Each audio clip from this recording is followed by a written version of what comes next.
ॐ अज्ञानतिमिरान्धस्य ज्ञानाञ्जनशलाकया चक्षुरुन्मीलितं येन तस्मै श्रीगुरवे नमः। श्रीचैतन्यमनोभीष्टं स्थापितं येन भूतले स्वयं रूप कदा मह्यं ददाति स्वपदान्तिकं।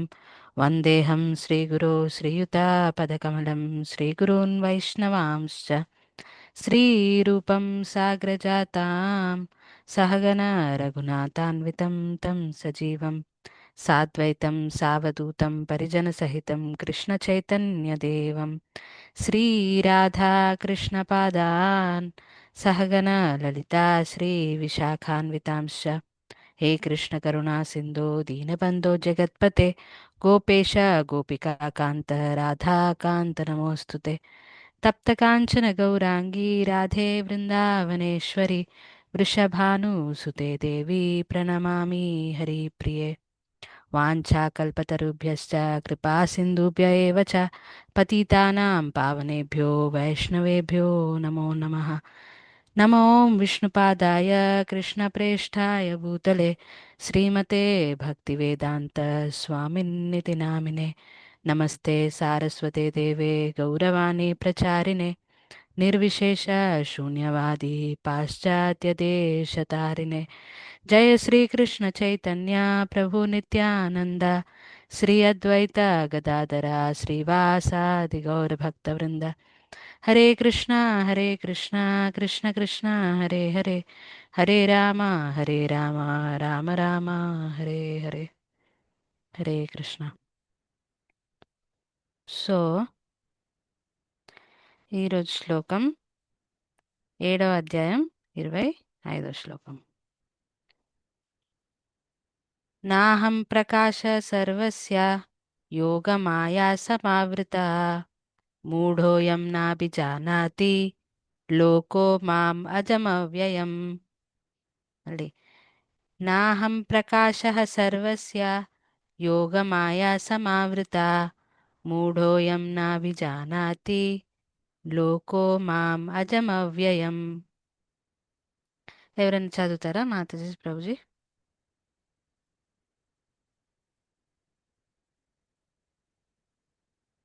శ్లోకం ఒకసారి ఎవరైనా ఒకరు చదువుతారా? నాహం ప్రకాశః సర్వస్య యోగమాయా సమావృతః మూఢోయం నాభిజానతి లోకో మామ యమవ్యయం. హరే కృష్ణ. Thank you. ఓకే, ఇది కూడా ఒకరు చదువుతారా?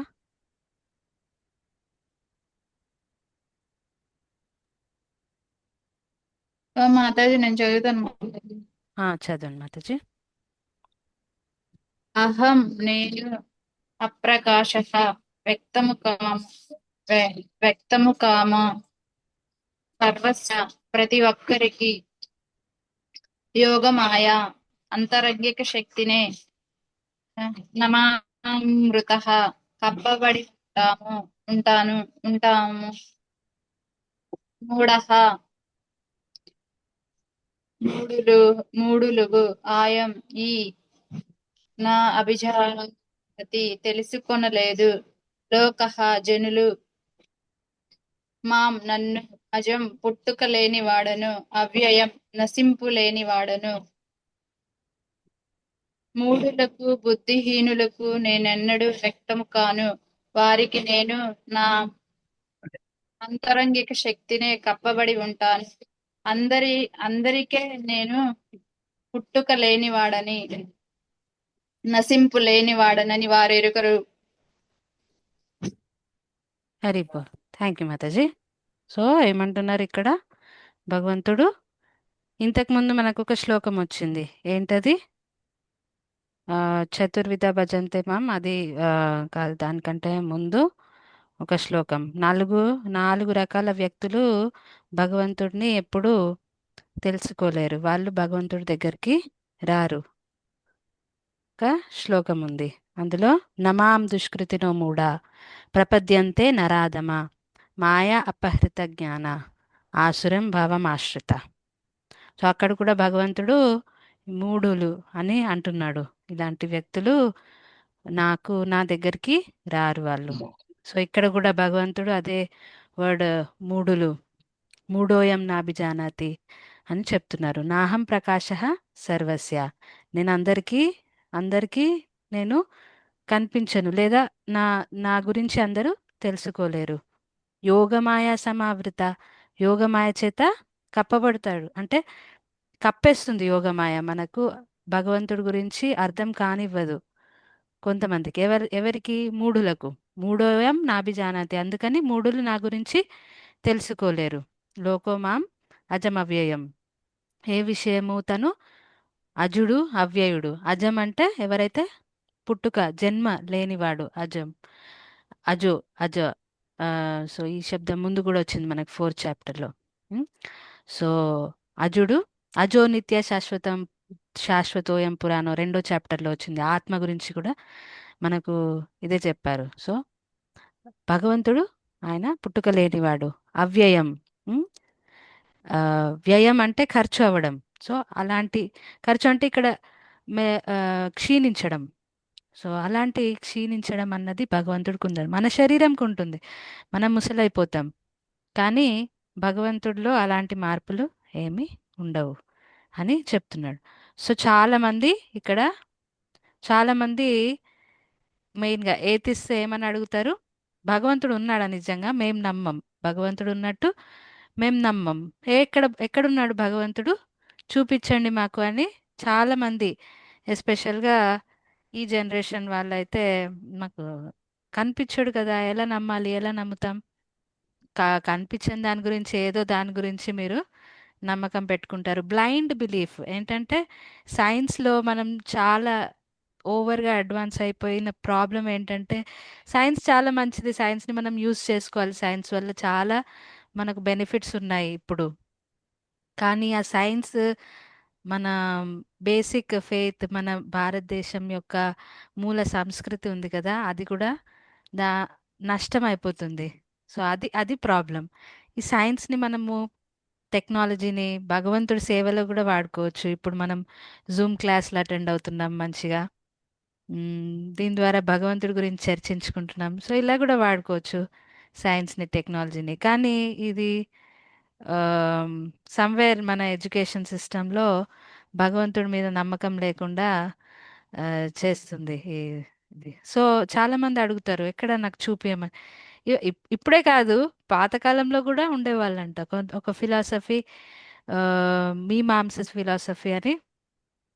వాళ్ళు వాళ్ళది కూడా అదొక సెక్షన్ ఉండేది. వాళ్ళు కూడా ఏతిస్టులు, అప్పటి ఏతిస్టులు అనమాట. సో మొత్తానికి చూపించండి. అంటే ఈ ప్రశ్న ఎలా ఉందంటే, మనకు మనందరికీ తెలుసు ప్రైమ్ మినిస్టర్ అనేవాడు ఉన్నాడా లేడా? మోదీ గారు ఉన్నారా లేదా? హరే కృష్ణ. ఉన్నారు. ఉన్నాడు. పర్సనల్గా ఎంతమంది ఉన్నారు చూసారు మాతాజీ. ఆయనను? టీవీలలో కాదు, ఓకే, ఈ మధ్యలో టీవీలు వచ్చాయి కాబట్టి మనము టీవీలలో చూస్తున్నాము ఆయనను, లేదా ఇంకేదైనా ఆయన వాయిస్ అది ఇది విన్నాము.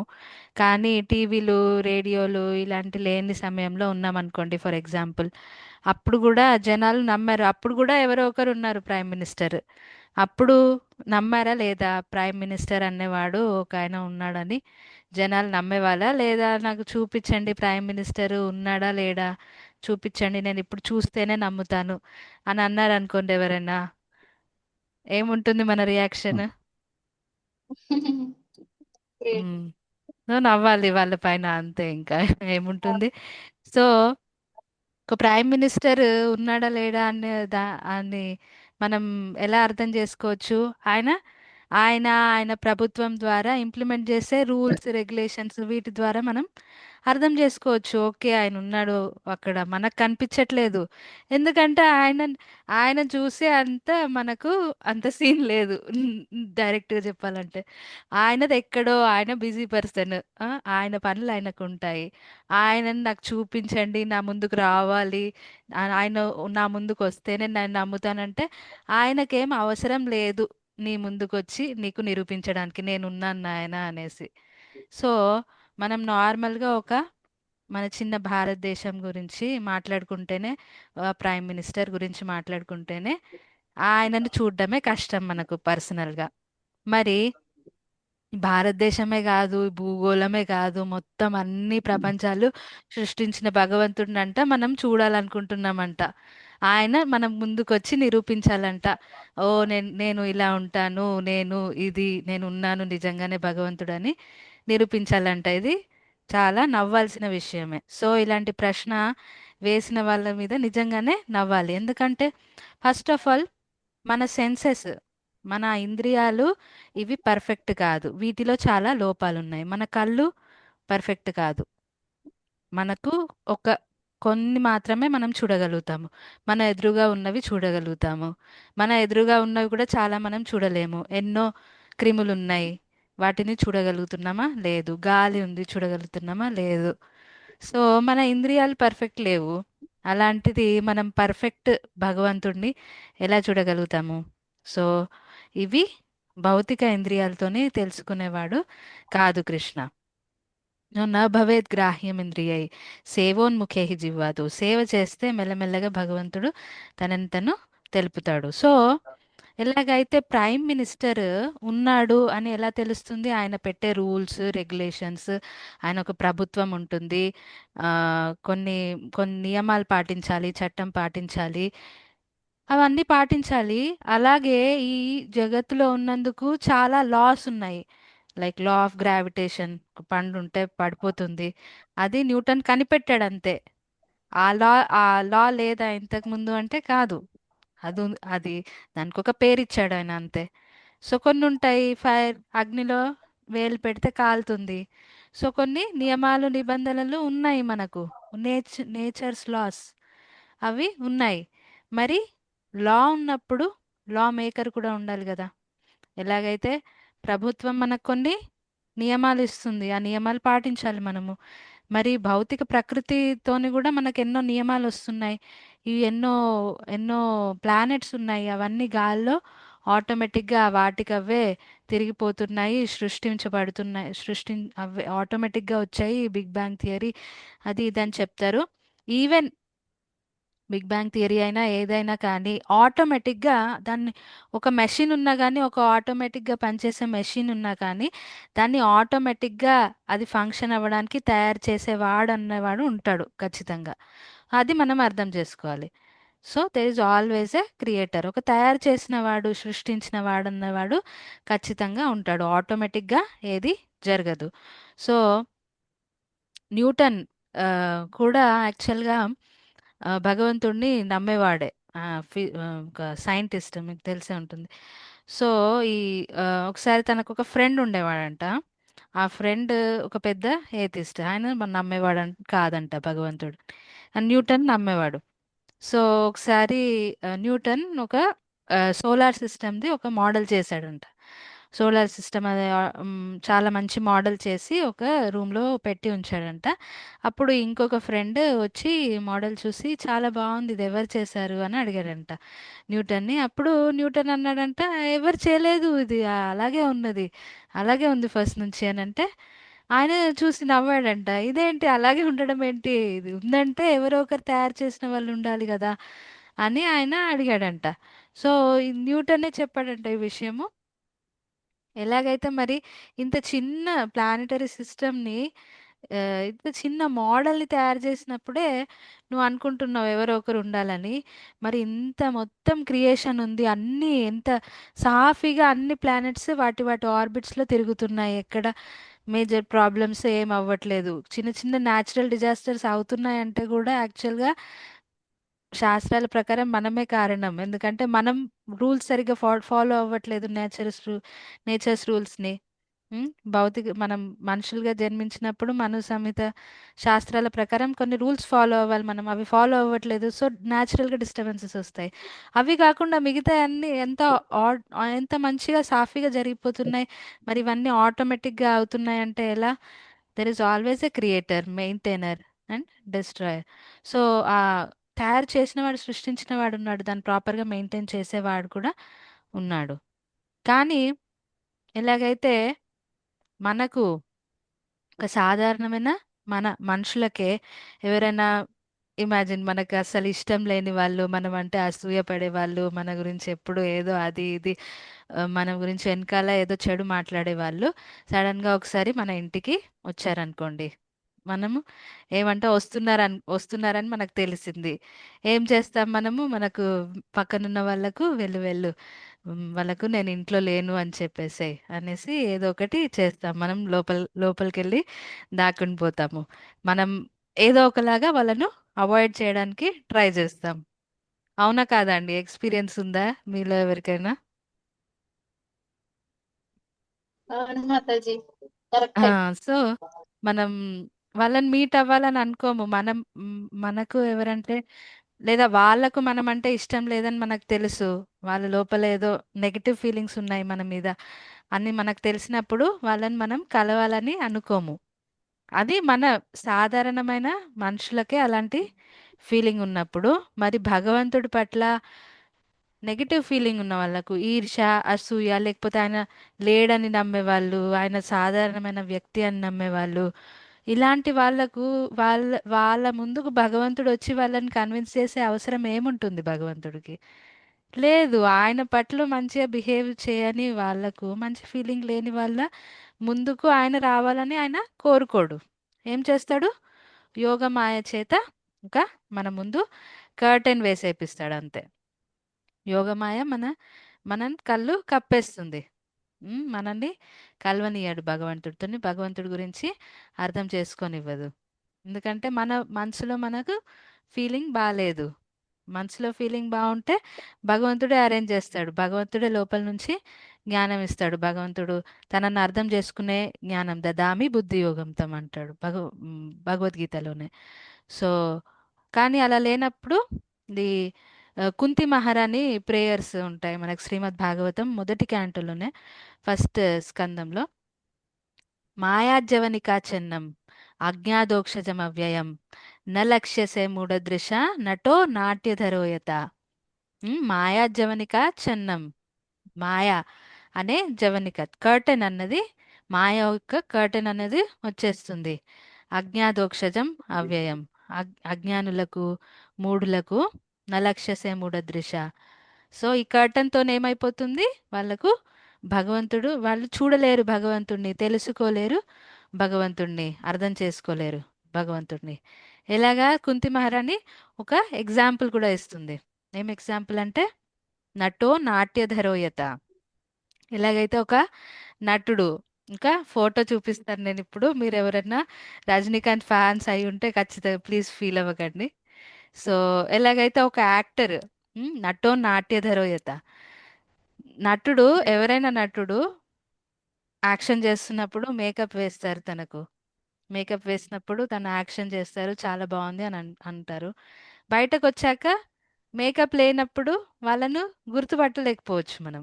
ఉమ్, మనము ఆయనను గుర్తుపట్టలేకపోవచ్చు. ఎస్పెషల్లీ మనకు ఇది ఆ, డాన్స్ పర్ఫార్మెన్సెస్ చేస్తారు కదా, వాళ్ళకు చాలా భరతనాట్యం, కూచిపూడి వాళ్ళకు చాలా మేకప్ వేస్తారు కదా, లైక్ ఐ లైనర్ అవి ఇవి జడ, ఆ డ్రెస్సింగ్.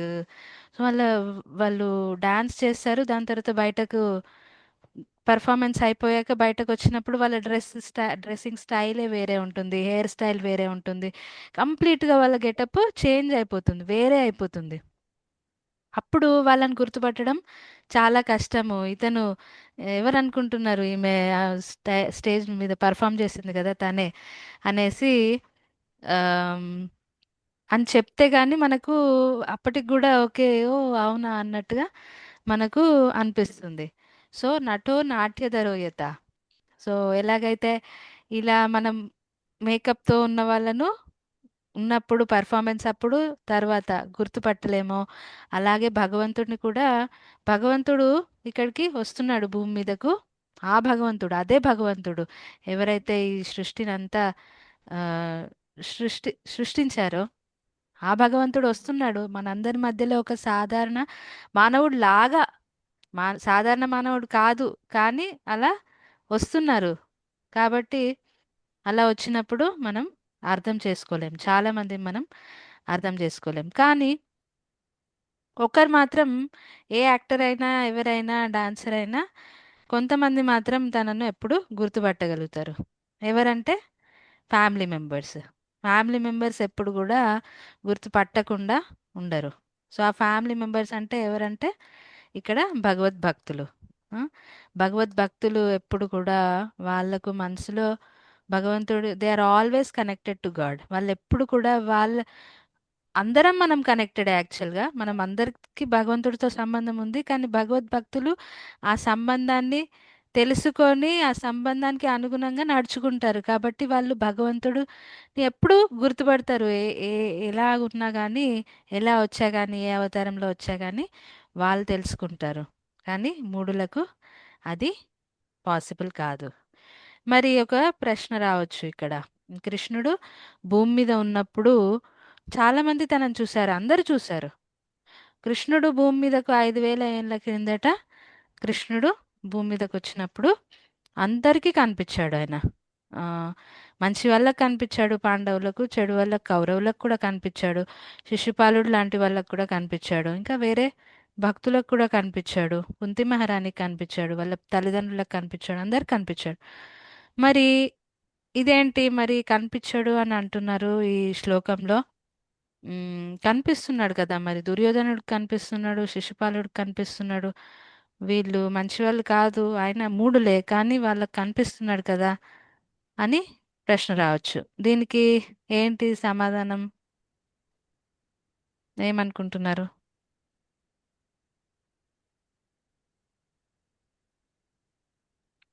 అందరికి కనిపిస్తాడు కానీ మాతాజీ అందరూ గుర్తించలేరు చెడ్డ మ్మ్. వాళ్ళని. కరెక్ట్ చెప్పారు మాతాజీ. అవును, అందరికి కనిపిస్తాడు, అప్పుడు కనిపించాడు అందరికి. కానీ దుర్యోధనుడు కానీ శిశుపాలుడు కానీ వీళ్ళు భగవంతుడిని భగవంతుడిలాగా అర్థం చేసుకోలేకపోయారు అప్పుడు.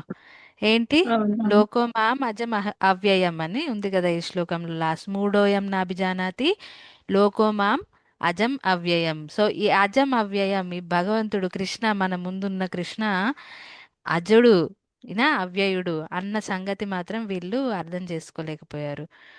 వీళ్ళు ఆ, ఏమనుకుంటారు భగవంతుడి గురించి?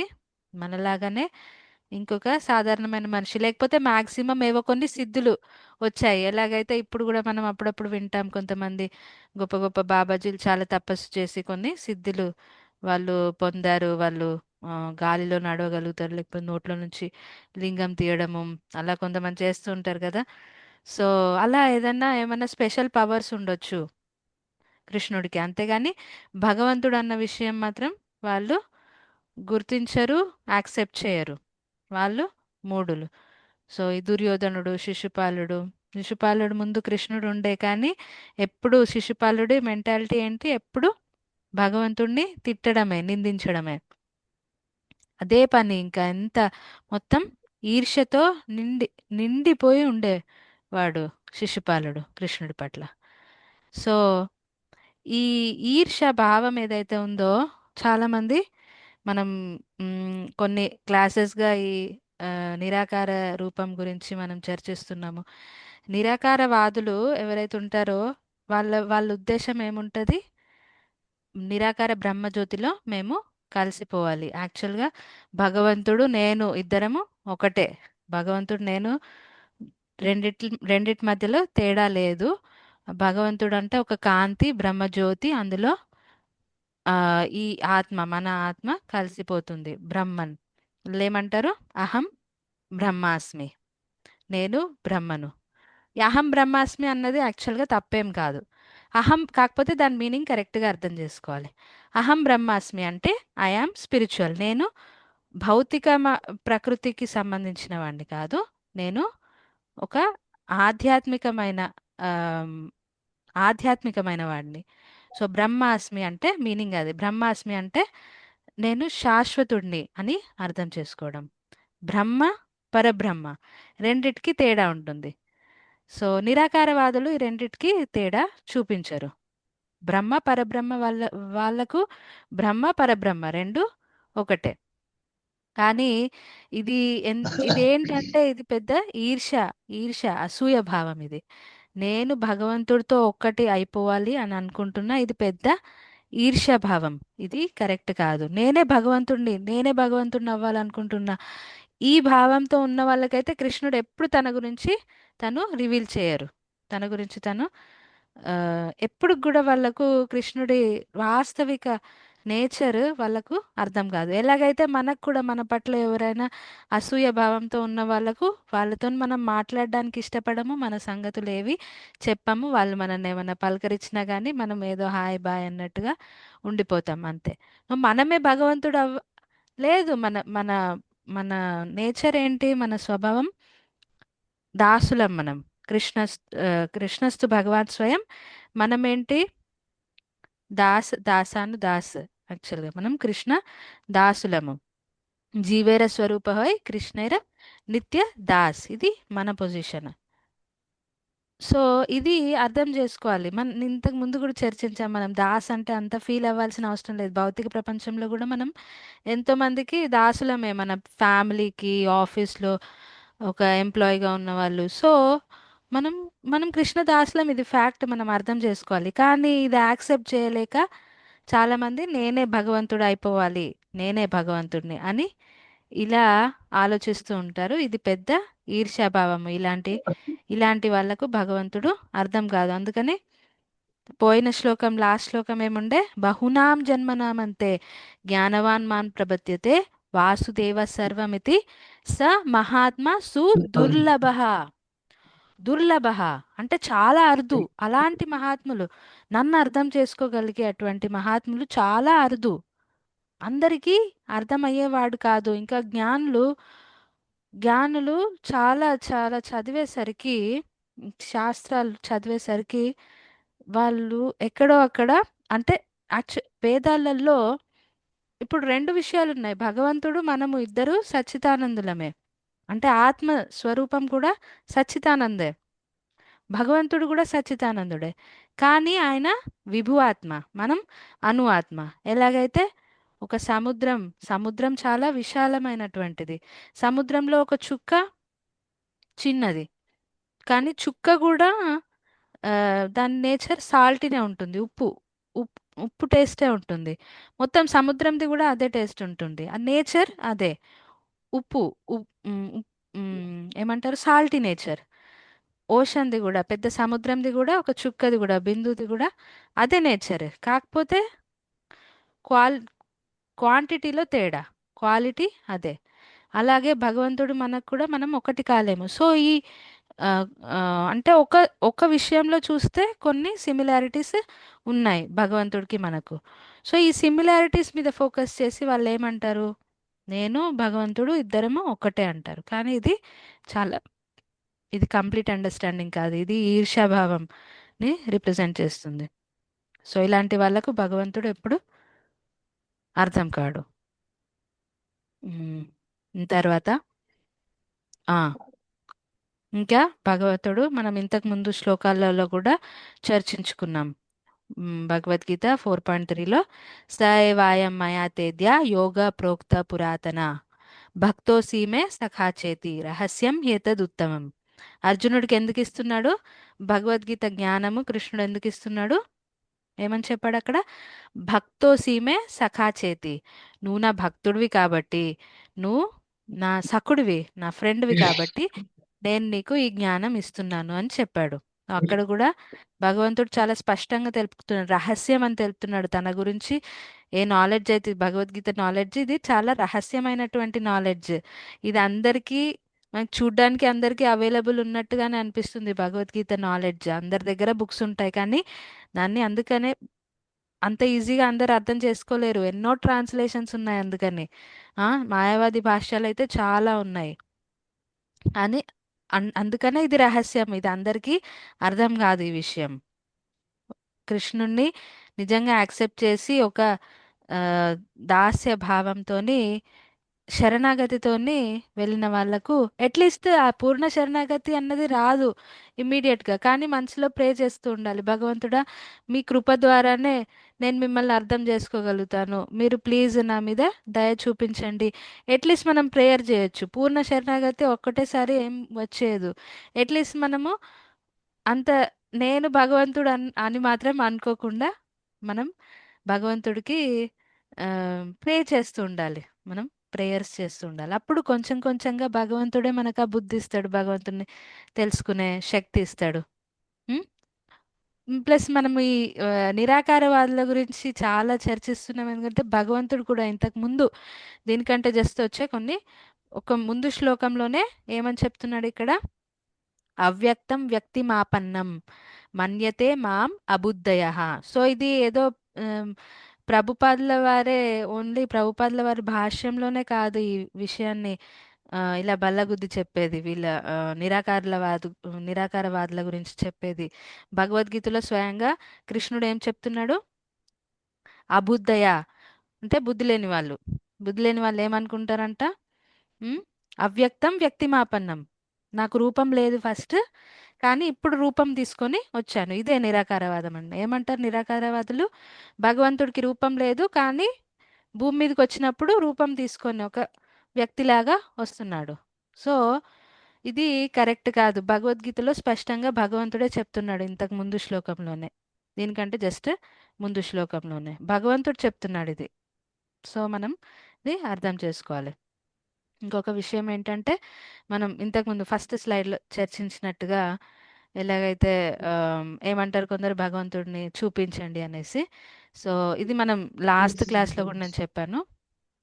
ఏదైనా విషయము ఇట్లా విషయము ఆధ్యాత్మిక విషయము స్పెషల్గా అర్థం చేసుకోవాలనుకుంటే 3 రకాలుగా మనం ఏదైనా విషయం అర్థం చేసుకోవాలనుకుంటే 3 రకాలుగా తెలుసుకోవచ్చు. ఆ, ప్రత్యక్ష ప్రమాణం, అనుమాన ప్రమాణం, శబ్ద ప్రమాణం. 3 రకాలుగా. ప్రత్యక్ష ప్రమాణం అంటే డైరెక్ట్గా చూసి విన్ చూ చూసి వినడం కూడా కాదు. చూసి చూసి ఉన్నది అంటే ఉంది, కనిపిస్తుందంటే ఉన్నది అని నమ్మడం. కానీ నేను చెప్పినట్టుగా ఇది పర్ఫెక్ట్ ప్రాసెస్ కాదు. ఎందుకంటే మన కళ్ళు ఇవి పర్ఫెక్ట్ కాదు. కళ్ళు పర్ఫెక్ట్ కాదు. కళ్ళు అన్నీ చూడలేవు. కాబట్టి ప్రత్యక్ష ప్రమాణం ఇది పర్ఫెక్ట్ కాదు. ఇది దీంతో అన్ని తెలుసుకోలేము. అనుమాన ప్రమాణం అంటే రీసెర్చ్ చేసి తెలుసుకోవడం. మనం ఊ ఊహించడము, లేకపోతే ఇంకా అనుమానంతోని, లైక్ ఇలా రీజనింగ్తోని, ఇలా అన్నమాట. సో దీనికి కూడా ప్రాబ్లం ఉంది. ఎందుకంటే మన బుద్ధి, దీని మెయిన్గా అనుమాన ప్రమాణంకి కావాల్సింది బుద్ధి, అనలైజ్ చేయడం. సో బుద్ధి కూడా మనది అంత పర్ఫెక్ట్ కాదు. ఉం? బుద్ధి కూడా మనం చాలాసార్లు భ్రమకు గురవుతాము. ఆ, ఆ, మనం బుద్ధికి కూడా లిమిట్ ఉంటుంది. అన్నీ తెలుసుకోలేము మన నార్మల్ రీజనింగ్తోని. ఇలాగైతే లాస్ట్ క్లాస్లో నేను ఒక ఎగ్జాంపుల్ చెప్పాను. ఒక చిన్న చీమ మొత్తం ఆ, భూమంతా తిరిగి నాపాలనుకుంటే అది చీమకు పాసిబుల్ కాదు. అలాగే మన చిన్న బుద్ధితోని అంతా కూడా తెలుసుకోవాలనుకుంటే అది పాసిబుల్ కాదు. ఆర్ అట్లీస్ట్ ఎన్నో జన్మలు, బహునాం జన్మనాం, అంతే చాలా టైం పడుతుంది. చాలా టైం టేకింగ్. కానీ ఇదంతా చేయవలసిన అవసరం లేదు. ఆల్రెడీ చాలా మంది మన సీనియర్స్, మన పూర్వీకులు, జ్ఞానవంతులు, ఆ, తత్వం తెలిసిన వాళ్ళు ఆల్రెడీ తెలుసుకున్నారు భగవంతుడిని. వాళ్ళు చెప్పిన మాటలు మనం విని వాళ్ళ ద్వారా మనం తెలుసుకోవచ్చు. ఎలాగైతే మనం ఇప్పుడు సైంటిస్టులను నమ్ముతున్నాం, సైంటిస్టులు చేసిన రీసెర్చ్ని నమ్ముతున్నాము. మన వ్యాస మహర్షుల వారు కానీ వేరే వాళ్ళు కూడా వాళ్ళు తెలుసుకున్నారు. వాళ్ళు ఊరికే గాలికి మాట్లాడట్లేదు. వాళ్ళ మీద మనం సైంటిస్టుల మీద ఎలాగైతే నమ్మకం పెడుతున్నామో వాళ్ళ మీద కూడా మనం ఖచ్చితంగా నమ్మకం పెట్టి మనకిచ్చిన ఈ శాస్త్రాల మీద నమ్మకం పెట్టి ఒక గురువు ద్వారా తెలుసుకోవాలి. గురువు ద్వారా ఈ జ్ఞానాన్ని వినాలి. మన ఓన్గా కూడా చదివితే మనం శాస్త్రాలలో చాలాసార్లు కన్ఫ్యూజ్ అయిపోవచ్చు. ఎందుకంటే శాస్త్రాలలో కూడా ఆ, మనకు అప్పుడప్పుడు అనిపిస్తుంది కాంట్రడిక్టరీ థింగ్స్ ఉన్నట్టు అనిపిస్తుంది. అంటే ఆ, ఒకటే అంటే ఒకటే విషయము ఇక్కడ ఒకలాగా అక్కడ ఒకలాగా వేరే వేరేలాగా ఉన్నట్టు అనిపిస్తుంది. కాంట్రడిక్టరీ కాదు యాక్చువల్గా.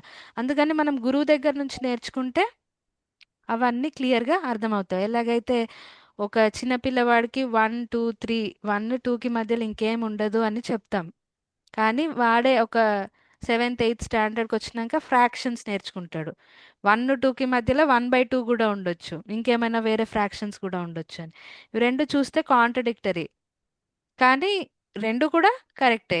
ఎవరి స్టేజ్కి తగ్గట్టు వాళ్ళు కరెక్టే. సో శాస్త్రాలలో కూడా కొన్నిసార్లు మనకు కాంట్రడిక్షన్స్ లాగా కనిపిస్తాయి, కానీ ఏమి కాంట్రడిక్టరీ కాదు. అందుకని ప్రాపర్ గురువు ద్వారా శబ్ద ప్రమాణ్ మనం సుపీరియర్స్ నుంచి విని తెలుసుకుంటే అర్థమవుతుంది. భగవంతుడిని కూడా ఇలా తెలుసుకోవాలి అంటే వినడం, స్పెషల్లీ ఒక బోనఫైడ్ గురువు దగ్గర, భగవద్భక్తుడై ఉన్న గురువు దగ్గర, ప్రామాణిక సాంప్రదాయాలలో వచ్చే గురువు దగ్గర మనము దీని గురించి, భగవంతుడి గురించి తెలుసుకోవాలి. ప్రామాణిక సాంప్రదాయాలు ఇవి మనం ముందు చర్చించాము. 4 సాంప్రదాయాలు ఉంటాయి. ఆ, బ్రహ్మ బ్రహ్మ సాంప్రదాయం, శ్రీ సాంప్రదాయం, రుద్ర సాంప్రదాయం, ఆ, కుమార సాంప్రదాయం. ఇంకా మనం ఇది ఇస్కాన్ శ్రీల ప్రభుపాదుల వారు బ్రహ్మ సాంప్రదాయంకి చెందినవారు. అది భగవద్గీతలో క్లియర్గా మెన్షన్ కూడా చేశారు. ఇంట్రొడక్షన్లో జస్ట్ ఫస్ట్ చాప్టర్కి ముందు వస్తుంది. కాబట్టి ఎవరిని ఫాలో అయినా కానీ మనం ఇది వెరిఫై చేసుకోవాలి, ఆ ఆచార్యులు కరెక్ట్ ప్రామాణికమైన సాంప్రదాయంలో వస్తున్నారా లేదా. అప్పుడు మనం భగవంతుణ్ణి వీలైనంత మట్టుకు అర్థం చేసుకోగలుగుతాం. కంప్లీట్గా కాకపోయినా మనం ఏమ అట్లీస్ట్ మనం ఇది చూసుకోవాలి, మనకి ఎంత అర్థమైందో అది కరెక్టో కాదా అది అర్థం చేసుకోవాలి. మెల్లమెల్లగా మొత్తం అర్థమవుతుంది, వీలైనంత మట్టుకు అర్థం చేసుకోగలుగుతాం. సో అది ఈరోజుది శ్లోకం అన్నమాట. నాహం ప్రకాశ సర్వస్య. ఏమైనా డౌట్స్ ఉంటే అడగొచ్చు మాతాజీస్, ప్రభుజీస్.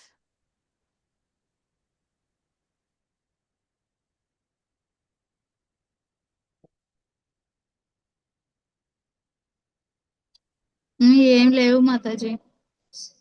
ఓకే, సరే, okay, thank you Mataji. Doubts ఏం లేకపోతే మనము ఈరోజుకి క్లోజ్ చేద్దాం. ఒక నిమిషం. వాంఛాకల్పతరుభ్యశ్చ కృపా సింధుభ్యైవ చ పతితానాం పావనేభ్యో వైష్ణవేభ్యో నమో నమః. హరే కృష్ణ. థ్యాంక్ యూ అందరికీ మాతాజీస్, ప్రభుజీస్. మరి హరే మళ్ళీ కృష్ణ మనము హరే రేపు మాతాజీ. కలుద్దాం. హరే హరే కృష్ణ. కృష్ణ. హరే హరే కృష్ణ. కృష్ణ. థ్యాంక్ హరే యూ. కృష్ణ. హరే కృష్ణ.